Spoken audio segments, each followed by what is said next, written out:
লীলা নাৰায়ণ হেতু লীলা নাৰায়ণ দেখা হবে ঈশ্বৰ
তোমাৰ যদি নতুন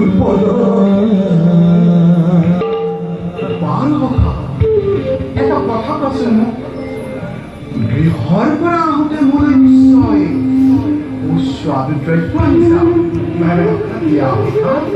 অযথা নকৰা পাৰোঁ যি দ্ৰব্য আনিছা গুঞ্জিম কৰি তীক্ষণ একো অনা নাই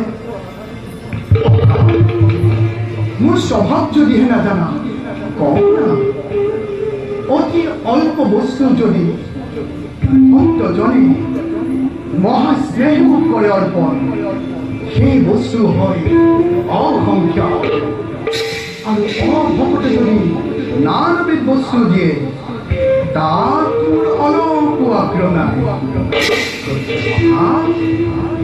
দ্ৰব্য আনিছা লজ্জা উপেক্ষি দিয়া মোক গুঞ্জুময় পেট ভৰি তুষ্ট হওক সমস্ত চৰাচৰ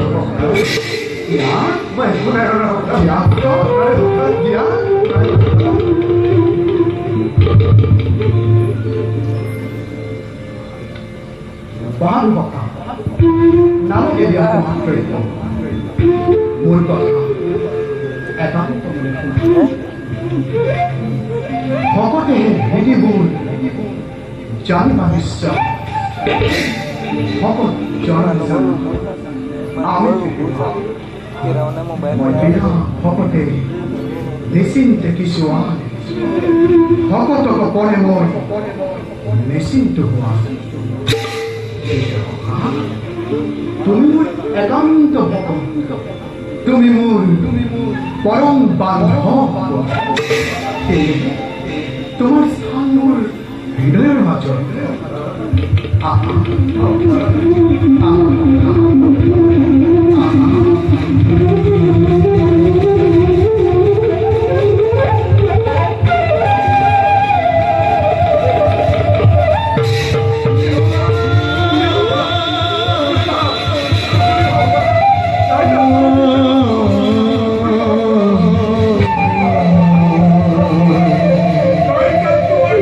মিলিলত আধে বেঠে তুমি উলো তৰনাথে সাপুৰি সাই শব্দয়ে কত্ৰি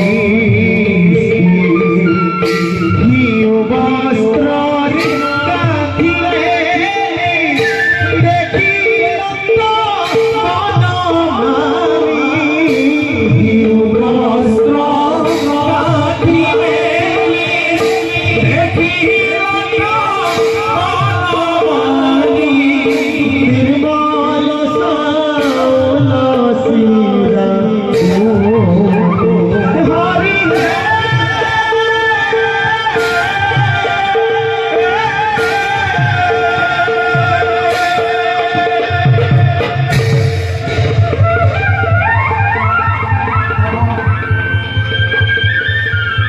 এইকাৰণে এই দ্ৰব্য মুক্তিবলৈ তুমি অস্বীকাৰ কৰিছা।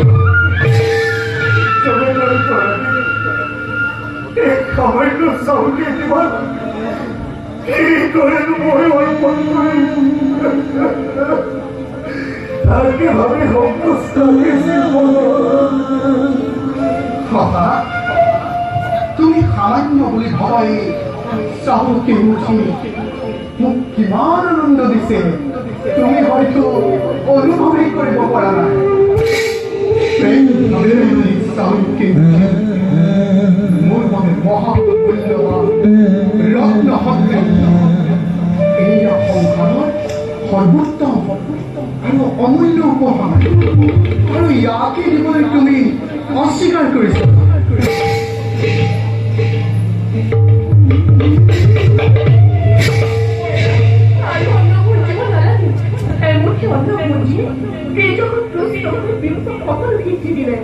এই মুখ্য অন্য পুঞ্জিৰে প্ৰভু মই যাব লাগিব মৃত্যু খেলিবৰ হেতু।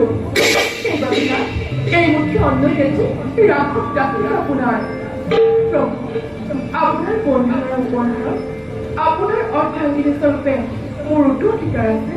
গতিকে দিয়ক না এই মুখ্য অন্য আমাকেই দিয়ক।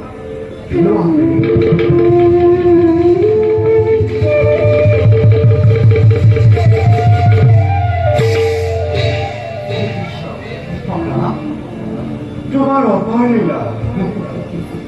পৃথিৱীৰ ক্ষুদ্ৰ মনুষ্য আমি, তোমাৰ লীলা আমি কি বুজি পাম?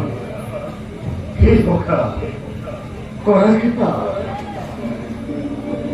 মিলে যেন বিপদে সম্পদে তোমাৰ সৰ্বত্মকে। তোমাৰ সৰলতা গুণ মোৰ অতিকে প্ৰিয়। বাৰ সখা, ব'লা এতিয়া আমি অন্তিম পৰীক্ষা তাৰ পাছত পুনৰ দুই লগ হৈ অতীতৰ স্মৃতিক আমি কৰিবলৈ মন্থন।